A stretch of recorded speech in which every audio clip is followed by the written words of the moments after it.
Good evening. Good evening, ladies and gentlemen, colleagues, friends. Welcome to ACM.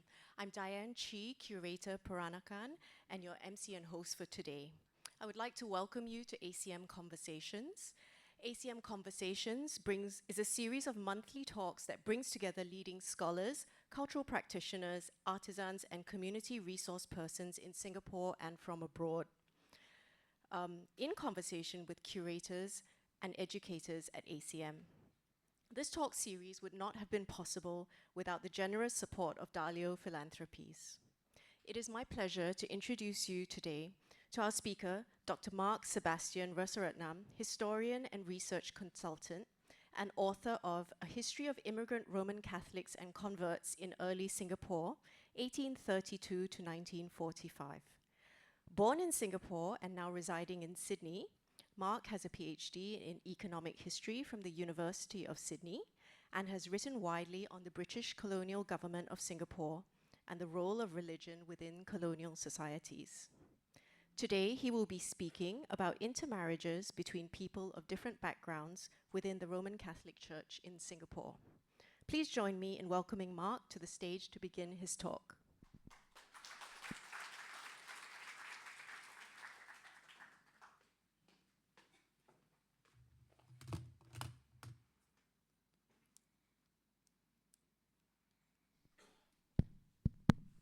Okay, it's on.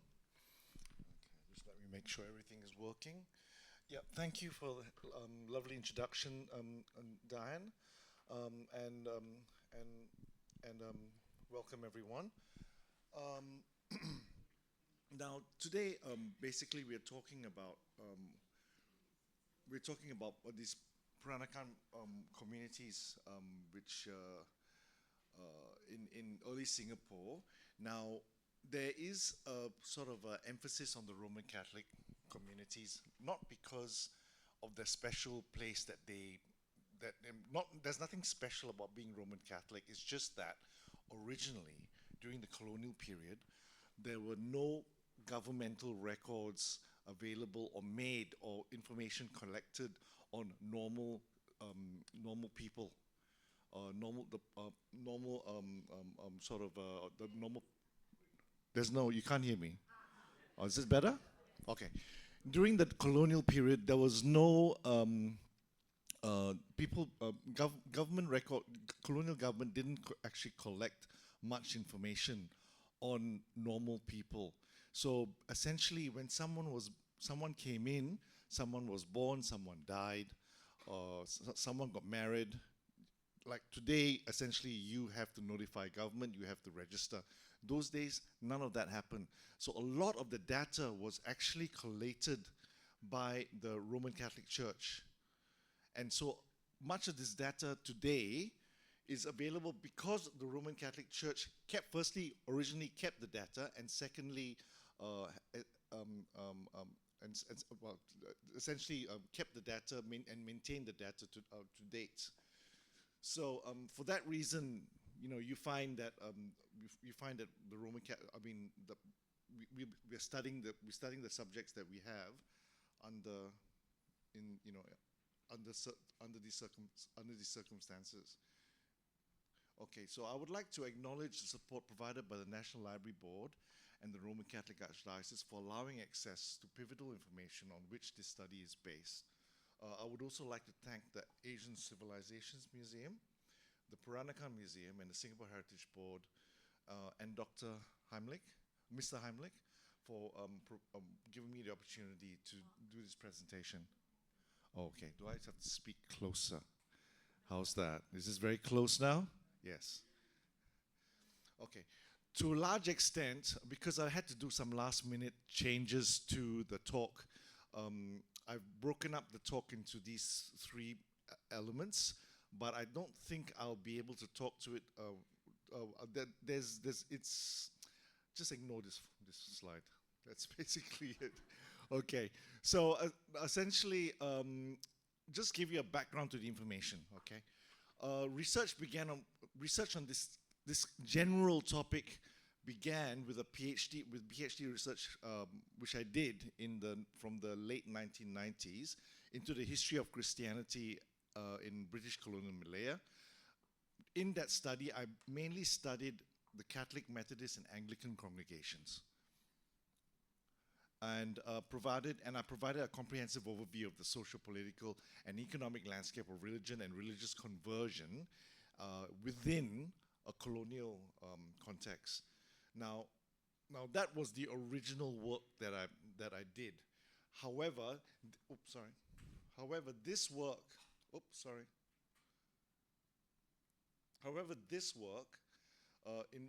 this work was made possible mainly because I got a fellowship from the National Library Board in 2019, and the main research where I found these first generation Peranakan intermarriages came about mainly because of this in 2019. So while I have a good overview and understanding of what happened before this period, our main interest basically comes out from the period after 2019 when I was working with the National Library Board. So essentially, the key research findings are this, okay?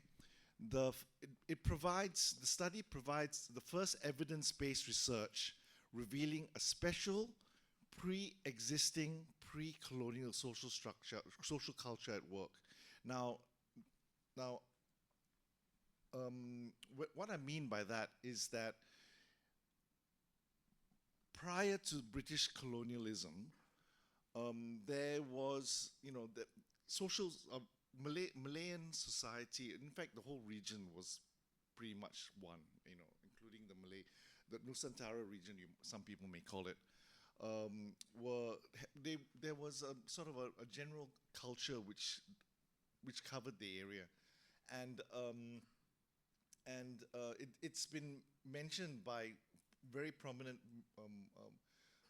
historians like Wang Gungyu, C. Hirschman, and Colin Abraham, who's also a Malaysian academic.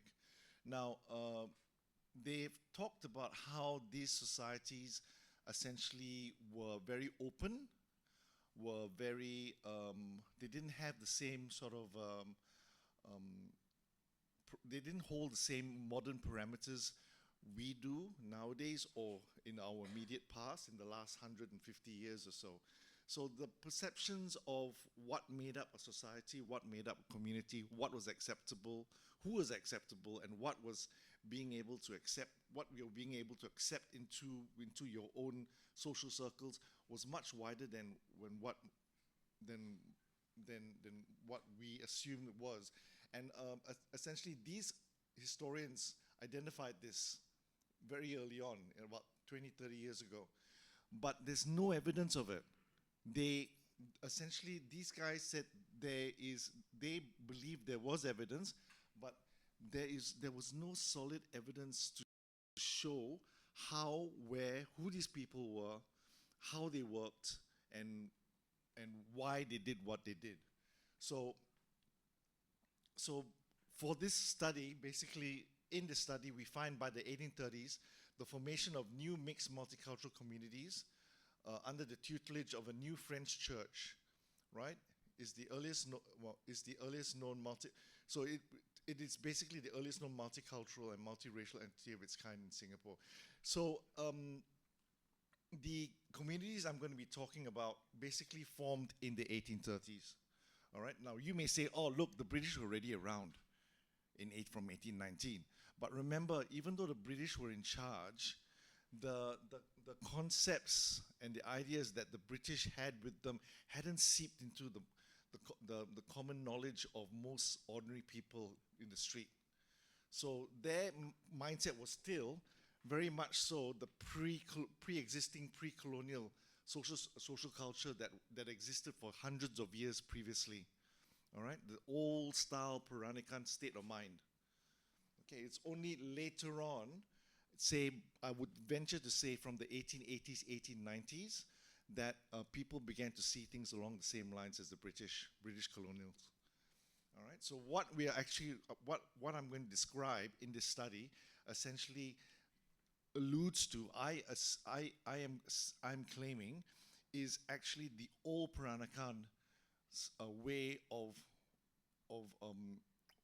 old lifestyle, old perspective of what society is, who do you accept, what do you, basically the parameters were very fluid and very open, all right? So starting in 1832, the Roman Catholic Church inadvertently played, oh, before I start, I have to tell you this, and I didn't have time to create a new slide for this. Now, I'm going to be talking about the French mission, and I'm going to be talking about the Portuguese mission. Now, these were two opposing missions. Both were Roman Catholic, and both refused to work with each other. Okay? Now, this is the early on. Of course, now it's not the case anymore. But back in the early days, the French missionaries and the Portuguese missionaries refused to work with each other. So when I talk about French mission and Portuguese mission, just keep that in mind. So in 1832, so most of this, what happens here in this Peranakan story, relates to the French mission. What happened here basically was under the French mission. What in the French church, what the churches that the French missionaries created, it was these first generation Peranakan intermarriages happened there, and not so much under the Portuguese mission.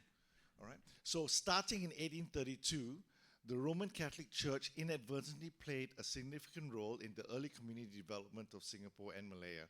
All right, so it helped to create a platform from which local intermarriages flourished, most active between the 1830s to the 1850s. The majority of these intermarriages were Asian to Asian. So there is evidence that there is clear evidence the Roman Catholic Church did not discourage intermarriages and even facilitated marriage between its racially diverse congregation.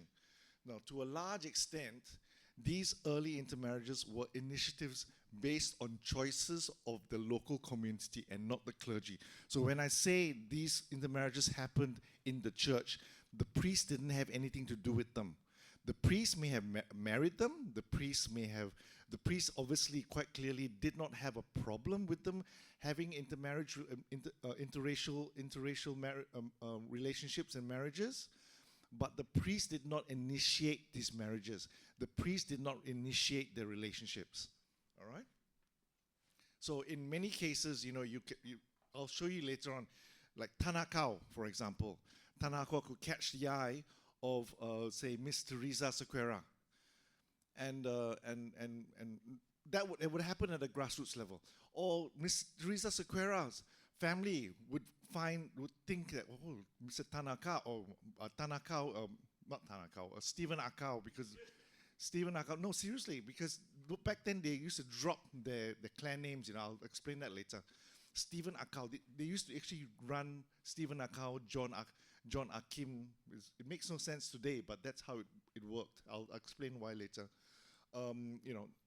They would actually see, oh, look, he's a promising young man. He's smart. He's on his way up. And the family may approach them and say, look, are you interested in my daughter? So it was not a church thing. The priest was never involved. It was a family-to-family, person-to-person thing. All right? Oops, sorry. So there were Asian to European intermarriages as well, but they were in the minority to a large extent.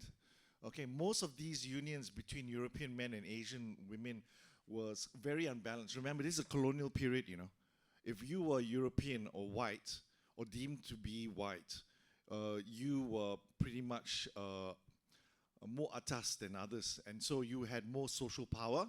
And under those circumstances, the European men usually had, it was harder to have a equal relationship. Not that you'd have an equal relationship in the 19th century between a man and woman. It was quite patriarchal, but it was more equal.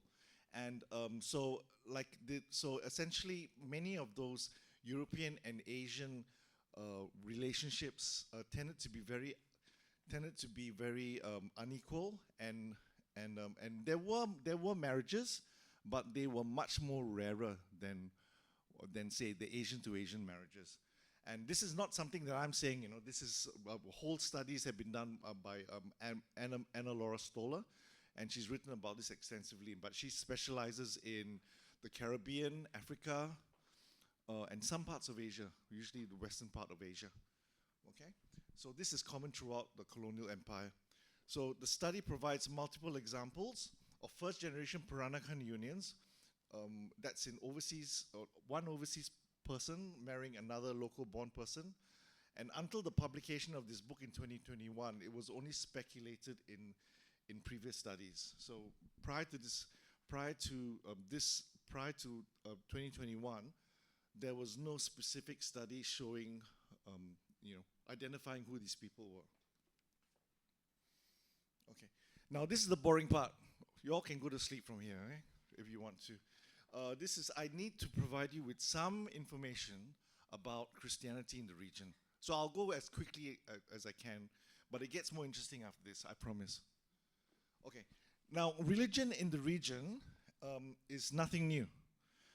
Formalized religion, because, religion in any country basically, essentially is, you have small type animistic religions, but when you're talking about religion in this context here, we're talking about formalized religion like Hinduism or Buddhism or Islam or something like that. So the first religion to actually make big inroads into the region was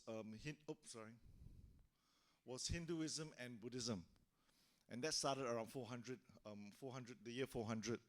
Now it carries on all the way up. And the next big one to come in, and this had a huge impact, was Islam.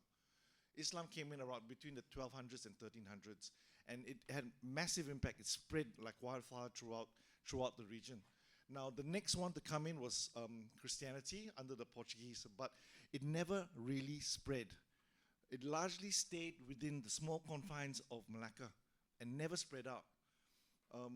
It's arguable as to, I might discuss this later on, it's arguable why, but it was because the inception of Christianity into the Malay archipelago, for example, was very violent and very disruptive, and so that probably turned a lot of people off.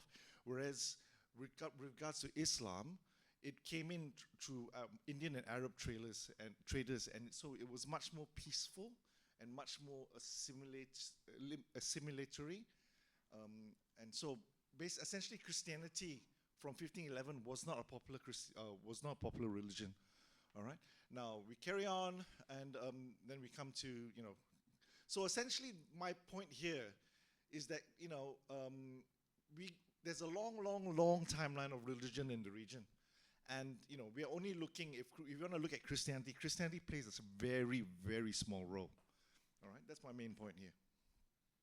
So it's a limited role, so we don't have to say, oh, what a wonderful thing Christianity is. It is for individual people, and it's still making waves, but let's keep it in a context.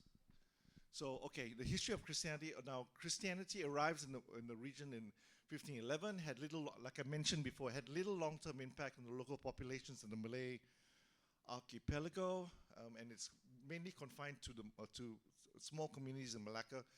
And it took several centuries before a new wave of Christian evangelization became apparent with the arrival of the British. Now, the British were not necessarily evangelical. The British were profit-driven. It's just that when the British came, I think they first began arriving in the 1780s, I think. Maybe some of you can correct me. In the Malay archipelago, they also inadvertently created inroads for others to follow. So it's not only for other businesses, other merchants, but also other missionaries. So French missionaries began coming through. You also had British missionaries and other European missionaries coming through as well, inadvertently. It's not something that the British colonials planned. So yeah, so we'll just carry on from here. Okay, this comes to Singapore. Now, following the establishment of the British on the island of Singapore in February 1819, the first Catholic person, the first Catholic priest to actually step on the island was a priest called Father Imbe, right? He visits Singapore in 1822, only briefly, but he writes a report. He actually goes around the island looking for Catholics, and he finds about 12 or 13 of them. He finds them in a very sort of, they were probably Malakans, Catholic Malakans from Melaka, okay? And many of them were quite poor. Many of them were actually, were fishmongers. Not fishmongers, fisher people, but they were living a very basic life. But he called them wretched. So anyway, I'm sure they were happy, but but Father thought they were quite wretched. They looked quite wretched, but they just arrived, so they probably look quite tired. The Portuguese mission. Now, the first Catholic group to come into Singapore and actually establish themselves was not the French mission, but the Portuguese mission. All right, they came in 1825, but they didn't do very much. They came in and they didn't build anything, so they never built a structure. They used to have services at someone's house, and so the community already. Remember, the Malacan community was already beginning to grow. They started off as a 12 or 13 people, but by 1825, moving towards 1830, there were a couple of hundred people there. There are quite a few of them. So the Portuguese mission basically didn't do anything, and they remained very small and under-resourced, and I think the community were not happy about that. But in 1832, the French mission turned up, but they were much better organized than the Portuguese mission. And within 1 year, they began building churches. It was a very modest church, but it was a church all the same. And very much to the anger of the Portuguese mission. And remember, all these Catholics were all from Malacca. These are what we called Malacan persons of supposedly mixed Portuguese descent. And then you have these people basically walking away from you and joining the French mission. It's quite insulting. So that's exactly what happened when they all moved over to the French mission. Largely because the French were actually putting in resources into Singapore at the time, and they made up these. Now I'll be calling these Malakans Serani, all right, because that's a term that's being used now in Malaysia. All right, so they made up 90% of the Catholic population at the time. Now, what was happening with the Protestants? The Protestants basically didn't make much of an attempt when in Singapore. They were more interested in China. So they weren't really interested in Singapore. They came, they tried to start a few projects, but when it didn't quite work, they looked towards China again. So they weren't really interested in Singapore at the time. It's not a failing on their part. They just saw bigger fish in China. So essentially they never really took off until the 1880s. So they gave the Catholic Church about a 50-year head start to a large extent, and that's why even today the Catholic Church is as big as it is. They just had a massive half a century head start to the Protestant missions at the time. Okay, let's see, what's this? Okay, so by 1833, the Roman Catholic Church built a small church. This is the first Catholic church in Singapore. It was a very modest 18 by 9 meter building, so it's not very much bigger than a small school hall, right? A very small school hall, and it was built in the front of, where the SAM building is? How many SGI boys here? I think there are a few SGI boys. Yeah, there's one, there's two, there's three, there's four, there's five, I think. In the front lawn of SGI, that's where it was located, essentially. So if you go to the SAM building, well, you can't go to the SAM building because it's all cordoned off. But in front of the Singapore Arts Museum, you have the front lawn. That's where that hall was originally located.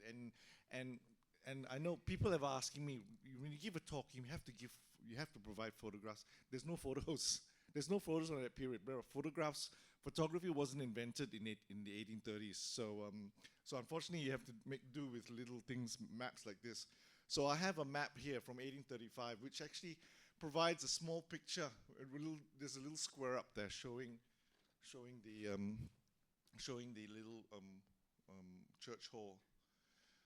This is the earliest picture that I could find of St. Joseph's Institution, and that would be where the church hall would have been, fronting where the front lawn of the school would I mean of where the church hall would have been. So, but even by 1865 or 1860, the church hall had been demolished.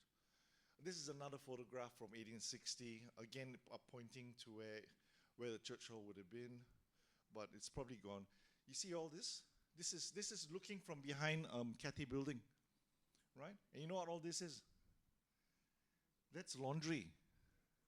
Because all the dobies have been washing all their. That's why it's called Dobi God. It's that they've been washing in the river below here. You can't see the river here, but they would wash their clothes there and then hang them out in this field to dry. And there's all the dobies, and then they call it Dobi God, even today. And this is SAM. This is the SAM building, as we would know it today. And this is, this is the location here where the church hall is. Okay, so now, during this period, there were about 4 churches which I will be referring to, okay? Now, I'm coming to the end of the boring part, so it's going to get interesting soon. So you have, firstly, in 1841, you had the French church.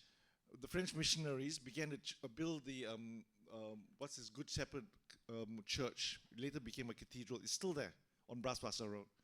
And then about a year later, about the same time, they built another church, but this is in the rural part of Singapore, very much in the Ulu sort of plantation areas of Bukit Timah, also called St. Joseph's Church in 1846.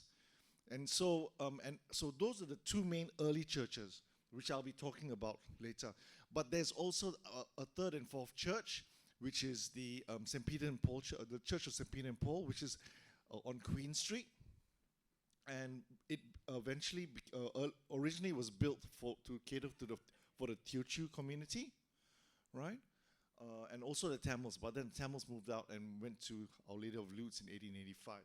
But up to that point, it was mainly, but most of the time, it was mainly St. Peter and Paul's for Teochews.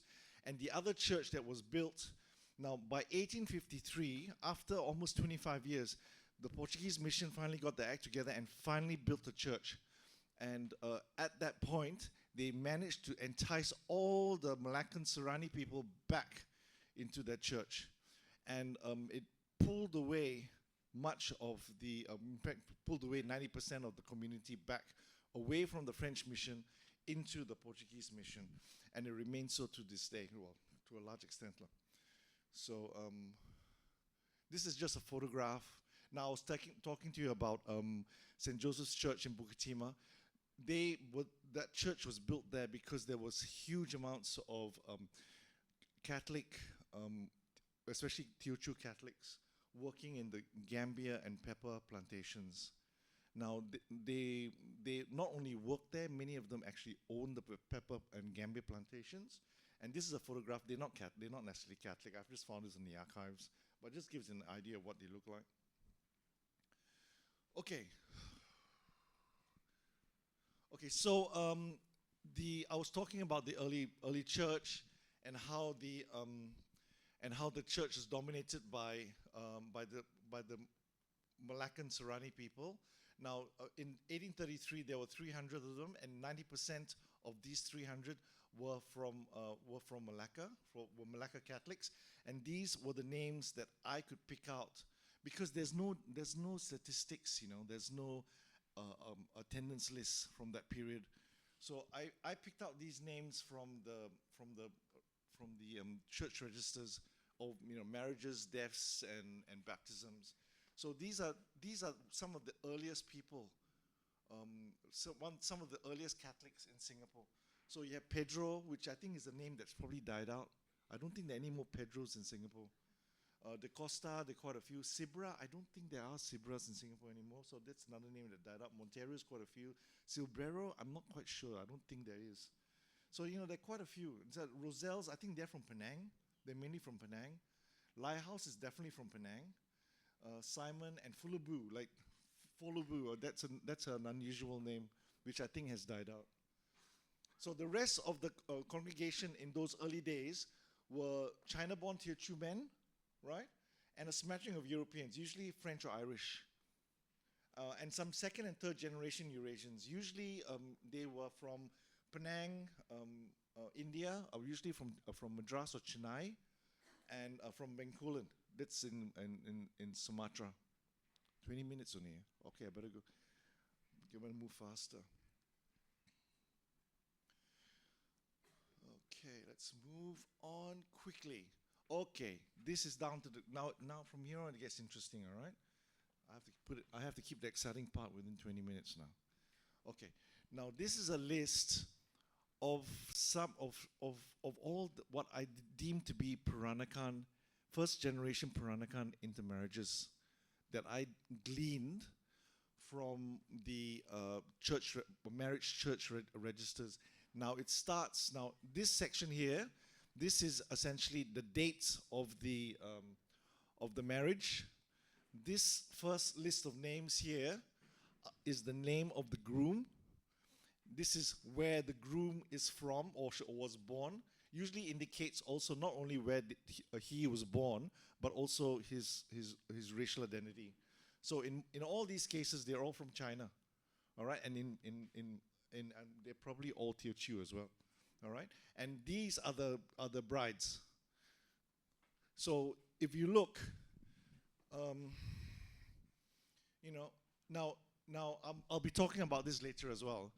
If you look at their names, it's quite interesting, right? You see, like, look over here, Stephen Achu. They refuse to use their clan names. Okay, they refuse to use their clan names. Joachim, Pedro Anokia, Yu Chao, Anthony Akau. It makes no sense today, because now I'll be talking about this later. Many of these people joined the Catholic Church because they hated the Chinese clans, and they had a gripe with many of the Chinese Kongsis and Chinese secret societies, which they were forced to join. And many of these people basically found protection within the Catholic Church, because you can't just pull away from a clan organization, If you do, you are actually harassed, and I'm not sure if there are worse consequences. I've heard from other academics who have actually stated that if you wanted to pull away from a Chinese clan organization or Chinese Kongsi, you actually had to move away out of Singapore, and many of them did. They actually moved to Johor. But these guys stayed on, and they stayed on in the Catholic Church, and they were actually provided some sort of protection. Now, look at the names, okay? And look at the girls they marry. So these girls are not Chinese, So Dominique Sibra, Joanna Monterio, Zheng Tongs, and this is where they're from. This is where they're born. Maria Manip, Pon Pon, this is from the Rio Islands. Silbero, Buna, Sequera. This one is probably a Chinese, unusual. She's a Chinese, probably a Chinese Peranakan. Elizabeth Roselles, and look at this guy. He's Chinese, Peter Santamaria. Peter Santamaria. He's from China. It's quite interesting. The first time I saw this, I was shocked. It took me about 15 minutes to realize what was going on. And I was so excited, I called up my cousin, my fellow researcher cousin, and said, "Hey, look at this! I found this incredible resource." But yeah, I'll talk about them more later on. So out of this list, so now I'm going to split it up into different churches, because there are some city churches and there are rural churches. The city churches were more prolific. People who tended to live in the city tended to be slightly more richer. And when you're more richer, you actually have the ability to, to do more things, and one of those things is to get married. So out of 125 marriages celebrated between over a 24-year period, 1834 to 1858, right? 42 out of the 125 marriages were mixed race unions. Okay, so they were mixed race. That's 33% of marriages were intermarriages. So that's very high, it's pretty high. Now, of those intermarriages, about 20% of them were first generation Peranakan. And so it's extremely high. So in those early years, if you went back in a time machine and you walked around in the 1840s in one of these church compounds on a Sunday morning, just after Mass, you'd be shocked by the number of these little halfy kids running around everywhere. It was just the done thing. It was just normal back then. I'll just now. You know how I talked about how when the Portuguese finally built their own church, all these intermarriages ended in from 1853 onwards, largely because when the Portuguese mission finally built their church, they pulled their people back they convinced them to come back into the Portuguese mission church, and they gave them strict instructions not to mix with people from the French mission. So what you find correspondingly in the data, it's the marriages just fall off the cliff. Basically, there's next to nothing. Just one or two here or there, and that's it. So it was quite sad actually to see that happen. Okay. Now another thing I want to talk about was about local conversions, adoptions, and marriages. All right. Now there were local conversions. There was conversions of a few Muslim locals in the area, but it was largely quite limited. All right. Even my ancestors were in one of my ancestors were in that list, and so my great grandmother was a local Muslim. Well, she wasn't Muslim, but she was of that background. And my point is that while it did happen, it was very limited, largely because many of the locals already were of this region, and they had their own family networks. They had their own social networks. They had their own cultural and economic networks in the area. So many of them were farmers.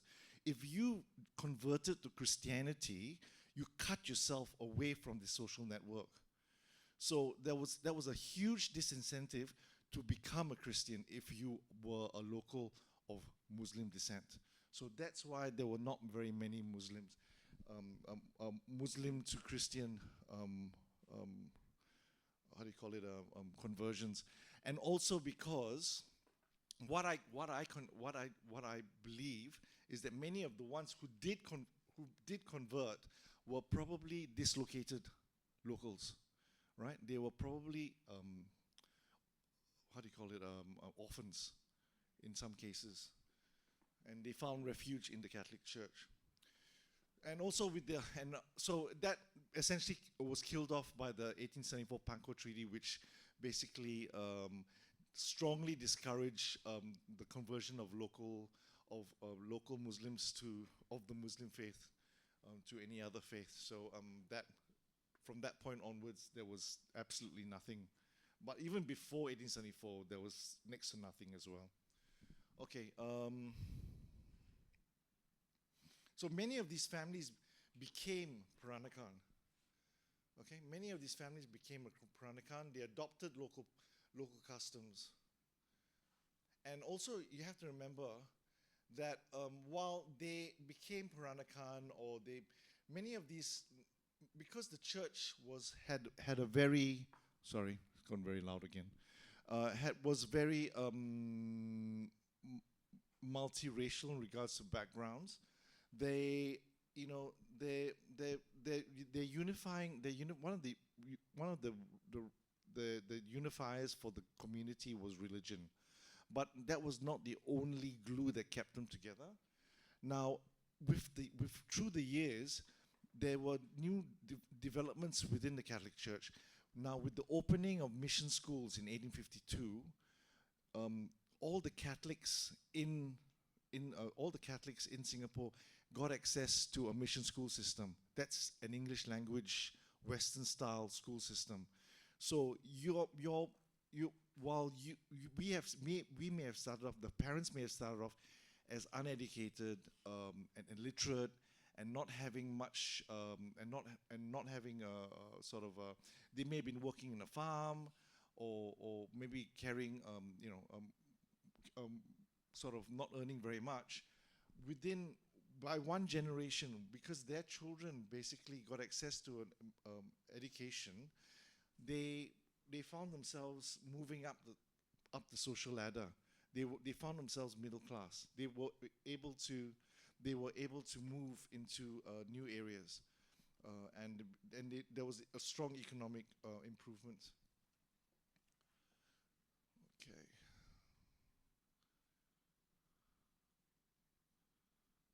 So let's get into the data, all right? So let's go here. Now, this is an example of, there were hundreds and hundreds of entries. In fact, there were thousands of entries. And this is one. They're all written in Latin. Now, down here, this is the translation in English. And in this case, it gives just basic information. In the year 1834, at such a certain date, I have written, that's usually, I is the priest. In this case, it's Father Albrand. I have written below in marriage, in the Catholic Church law, Joseph Ahi. Again, you notice they don't use the clan name. Allowing with marriage to Magdalene Pana. She's not Chinese, huh? And so that was in 1834. So it provides this basic information.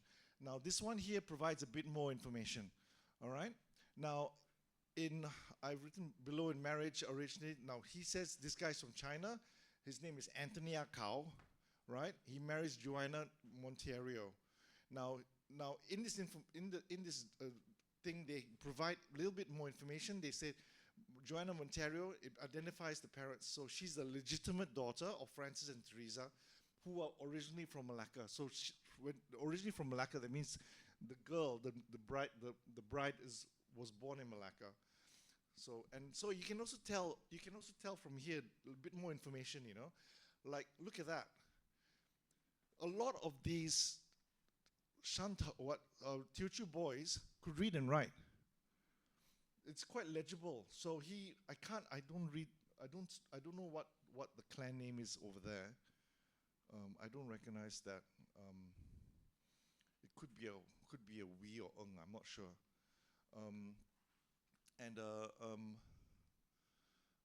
So many of them could read and write.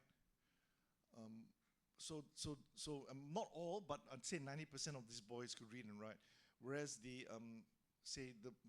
Malakans were all illiterate at the time. Of course, after with the introduction of the mission school system, many of them and many of their children especially became literate.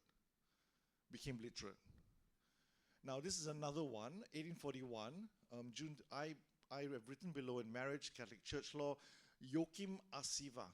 Now I don't know what Asiva is. Now remember, when they give their names, the priest will be standing there and say, "What's your name?" And he listens to the name and he writes it down phonetically. So the priest heard it as Asiva. I'm not quite sure exactly what it originally was or what it's supposed to be. And also notice the use of the name Joachim. Joachim is a very Portuguese name. Yeah, and so what that is showing is that lots of these Chinese guys were mixing a lot with the local Malacca Serani community. If I go back to the list up here, I'll show you. Look at some of the names they choose. These ones are standard biblical names. Stephen, they're Joachim again. This one's Pedro. Pedro Tan. Actually, that one is my great-great-great-grandfather. Yeah, Pedro, and so he was heavily influenced by the Serani community, Malaccan Seranis. All right. And what else is there? I've seen, of course, Peter Santamaria. He's heavily influenced. I've seen Domingo. I've seen a Domingo. I know Pedro's brother. Pedro's brother went by the name of Zhao. Zhao is Portuguese for John. Who else is there? Tadum. Yeah, I mean, there's a lot of strong indications that many of them they were very strongly influenced by the Malaccan Serani families. So, like I said, the use or absence of certain names, clan names, also indicates the subject's relationship with the all-important clan of Kongsis. Many of them basically hated the Kongsis for whatever reason they had. They probably had fights with the supervisors. They just didn't trust them. Many of these Kongsis were actually quite abusive.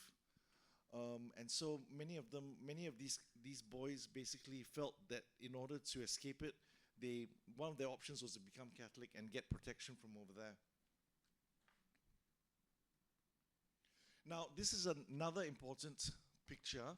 This is the earliest known photograph of an interracial Roman Catholic family. This is approximately 1877. Now, there are two, I don't know if you can see very clearly from where you sit, but there are two intermarriages here. This couple here, this senior couple here, this is an old Melaka, well, she's not old, but she comes from an old Malaccan family, all right? And this guy is a new Shandao migrant. They married. That's extremely unusual in that period of time.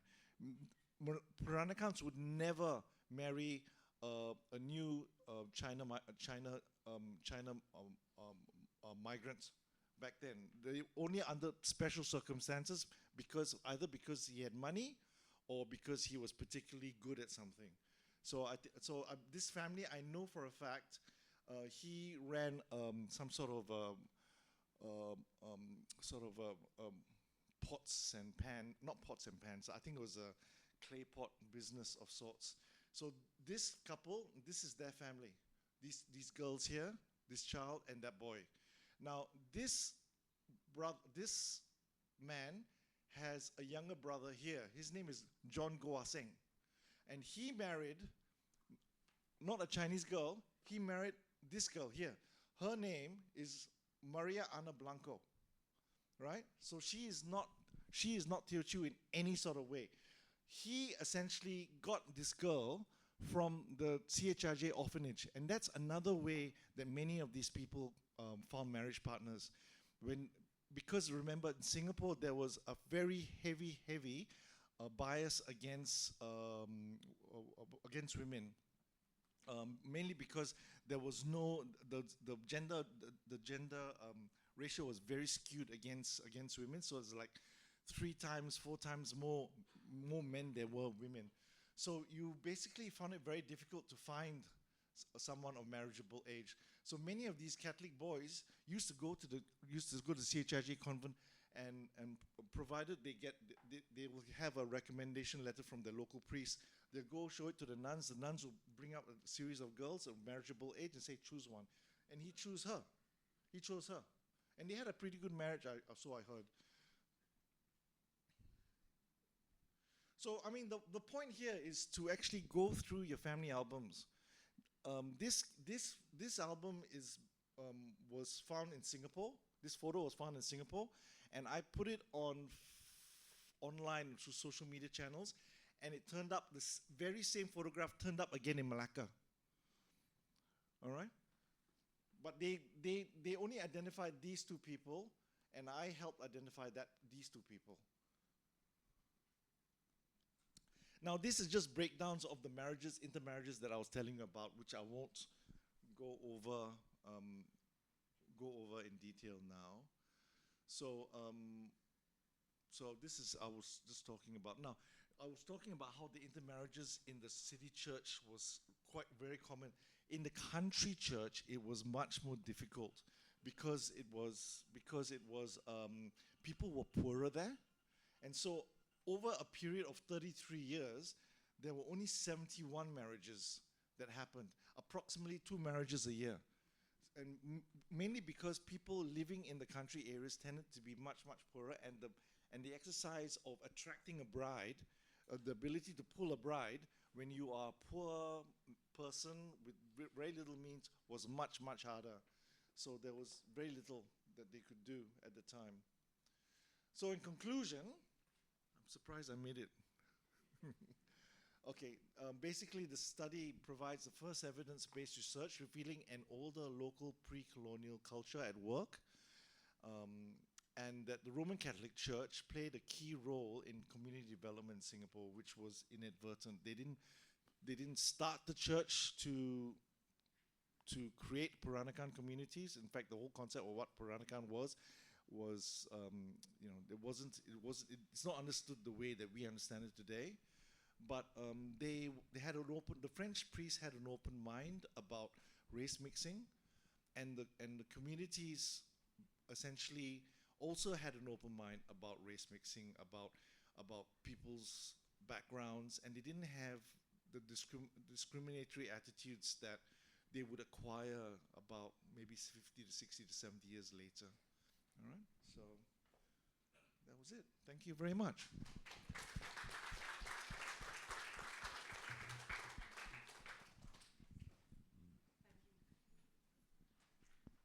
Thank you, Mark. We'll just have the Q&A session now. So thank you, Mark, for your very detailed research findings and for presenting them to us. I just wonder, before we take questions from the floor, was it a very complicated exercise getting access to those records? What kind of permissions did you need? You had to go through the Roman Catholic Archdiocese to get permission to. Now, the Roman Catholic Archdiocese, generally speaking, when you ask for permission, they want to know why, and you have to show cause, basically saying, oh, I'm looking for this particular person, or I'm looking for this great-great-grandfather. But when I went there, I was not looking for a particular person. I was looking at it from a community perspective. Fortunately, they were aware of my research going back to the 1990s, and so that I think there was an element of trust. And it just happened that some of the people in charge at the time were old SGI boys. So there was a bit of a brotherhood trust going on as well. So I was given access to it, which was very fortunate on my part. Yeah. That's wonderful. Okay, so are there any questions from the floor?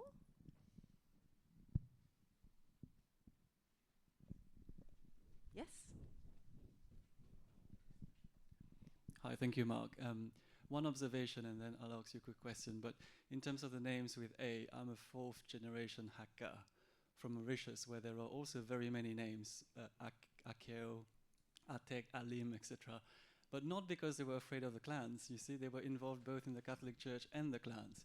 But because, I've been told at least, when they arrived, the British officers incorrectly recorded their names. And that's how you still have 5 generations later these family names. Coming to my question then, you didn't quite touch on whether the interracial marriages were still within 2 Catholic partners, or was one party then converted for the sake of the marriage? Okay, this is where the priests come in, French priests come in. They were very strict. If one partner was not Catholic, they wouldn't allow you to be married in the Catholic Church.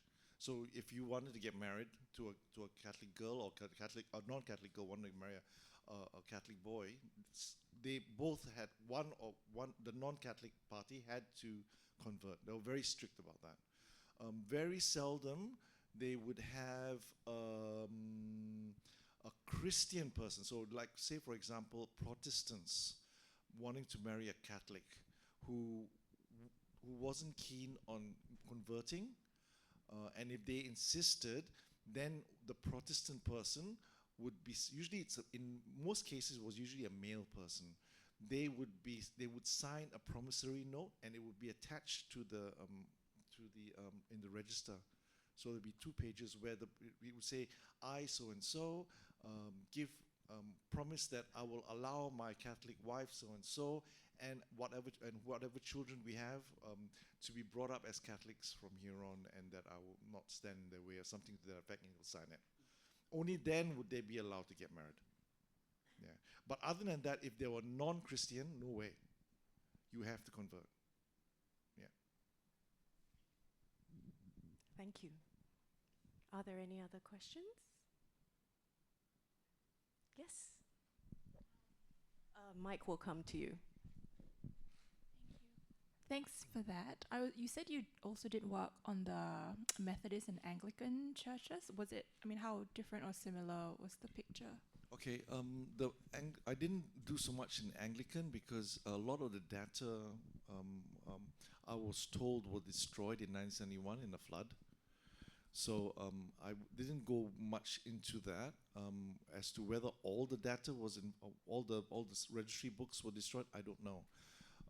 I did see the Methodist Church material. The Methodist Church was only actually really began in the from the 1880s, so it's a much later period, and it wasn't as fluid as the Catholic communities that I just described, because by the 1880s, I find, now look, I'm not an expert in the Methodist church registers, okay, because I didn't actually go into them in detail. But from what I could see, the Methodist Church basically was a big attraction for established communities. Like they were very big with the Peranakan communities. And these were well-established Peranakan communities, westernized Peranakan communities. They were not like these guys who basically didn't know where they were going or what they were doing. They were just playing it by ear and marrying, oh, let's marry this Serani girl. Let's marry this person from there. Let's marry this person from the Rio Islands. They weren't doing that. They were quite set. They knew who they were, and so it's quite a different picture. I think if you were to go into the Methodist archives, you'll see that it's very specific, and there wouldn't be a lot. Look, I'm guessing here, okay, but there wouldn't be as much intermixing as what we see over here. This community was very fluid. They didn't know what they were doing. They were forming something totally new. Thank you. Are there any questions? Oh, yes, gentleman in the red t-shirt. Hello, Mark. Hey, hi, Colin. So what was your biggest surprise when you're doing this research? My biggest surprise. My biggest surprise was the openness and my biggest surprise was that how open people were in the day, because we living now in the late 20th. Well, I'm quite old now, so part of my mind is still back in the late 20th century. But now that we are in the 21st century, we think of ourselves as being progressive. We are very proud of the fact that we live in a multiracial society and a multicultural society, and we assume that's a new concept. But when I came across this, I realized it's not a new concept. It's quite old, and in many ways, it's they did it better than us back then, and that's what surprised me most. There were other aspects, but I can't remember it now. Comes with age, yeah. Yes, we have another question. Hi, my name is Vidya. I have two questions. One is, can you tell us your own cultural heritage? Because you're probably of mixed parentage. Yeah. And second question is, I'm from the CHIJ schools. I went to a Catholic school my whole life. I was one of 3 Hindus in my class. So everybody was constantly telling me how it's better to be Catholic. And one of the lines I used to get, which I think is one of the answers for this openness, is because everything is good if you're Catholic. It doesn't matter what color you are. You can be brown, blue, or black. That was one of the lines I used to get, is you can be brown, blue, or black, but the moment you're Catholic, excellent, perfection. You will become a better human being the moment you're Catholic, and everything will get washed away. On behalf of my Catholic brothers and sisters, I apologize for that. But it's very inclusive. Yeah, yeah, there was, yeah, like the rest of Singapore, it's always been, it's always been quite inclusive in that respect. But sorry, what is your question? So my background, okay, my background. Uh, from my mother's side, I'm very Peranakan. Okay, like I said, some of those people in that list, I'm a direct descendant. They were my three great grandparents. So so we one of them was from China, and the other one was from here. And within one generation, they were speaking Malay at home. Like my great grandmother, my great my great grandmother, their grandchild, my great grandmother was called Besar because she was the eldest girl, and they were eating serai leaves and all that sort of thing. So they're fully into this, Peranakan sort of customs and way of life. Um, so so essentially, from my mother's side, we were largely Peranakan. We kind of intermarried with some Chinese, some Teochews as well. But even then, if you look at their background, technically they are Peranakan too because they were intermarried as well. But those families. That's why this cultural concept is very fluid.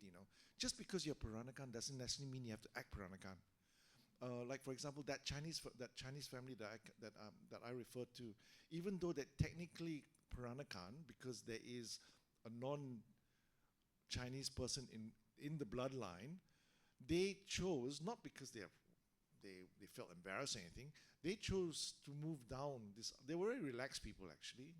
I hope I inherited it from them, but they chose to be more Teochew. And so I come from that sort of background. So that's my family. So one side is quite Peranakan, and then my father is Tamil. I'm third generation Tamil. My grandfather was originally born in Coimbatore. So yeah. So I'm a mixer. I get my height from my Peranakans are all very short.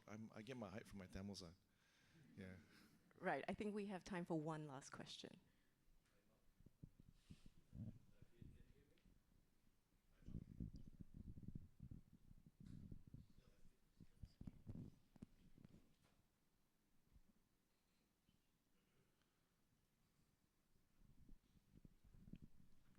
Hi, Mark. Hey, hi, Paul.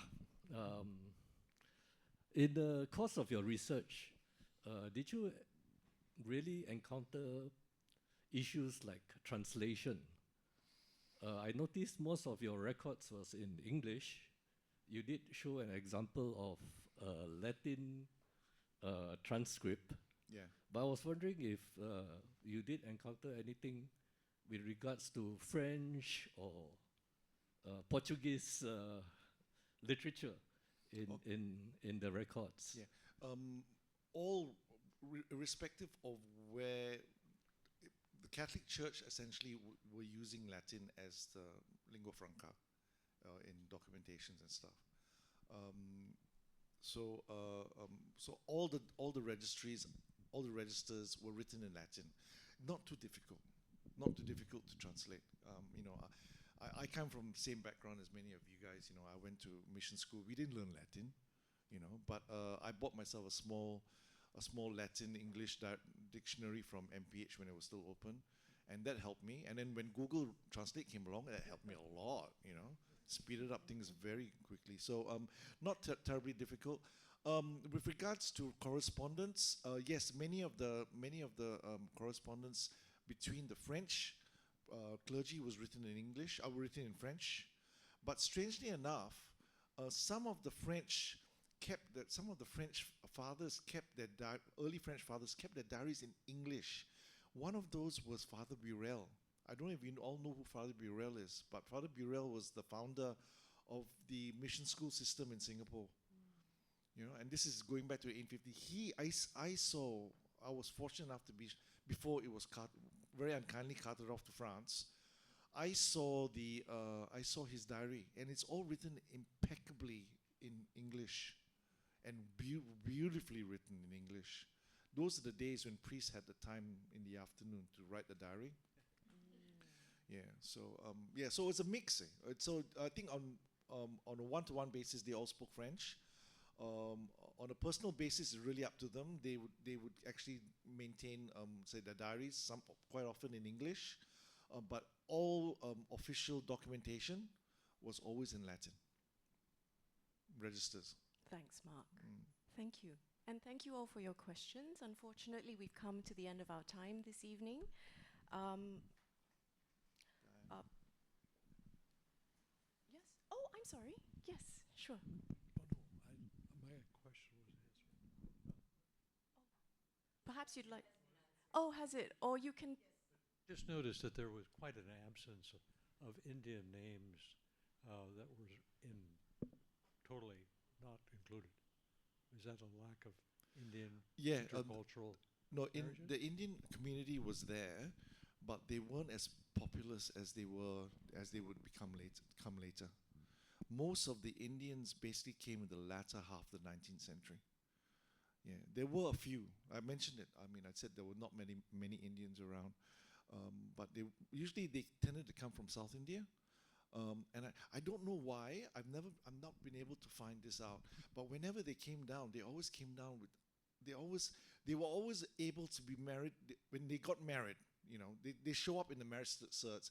They will show up. They will always be able to marry an Indian girl. I don't know where they get them from, because the Chinese boys wouldn't be able to find a Chinese girl. So I don't know where they are able to find these Indian girls from. I have absolutely no idea. But there weren't many of them. So probably that helped. But like I said, from the 1880s, 1890s, that's when Indian migration, particularly from Tamil Nadu and Kerala and Telugu-speaking areas, began in a large scale, and especially so after 1900. But in these early days, no, not much. Thank you. Thanks, Thank Mark. you.